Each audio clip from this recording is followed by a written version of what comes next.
దేవుని నామానికి మహిమ కలుగునుగాక. పరిశుద్ధ గ్రంథంలో నుంచి మత్తయి సువార్త 6వ అధ్యాయము 25వ వచనం ఈ రీతిగా సెలవిస్తూ ఉంటుంది.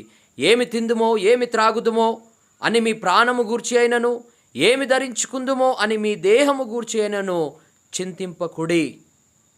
దేనిని గూర్చి కూడా మనం చింతించవద్దు, రేపటిని గూర్చి మనం చింతించవద్దు.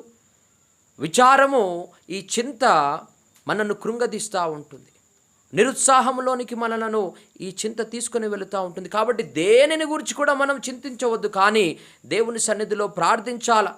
మీ చింత యావత్తును ఆయన మీద వేయండి.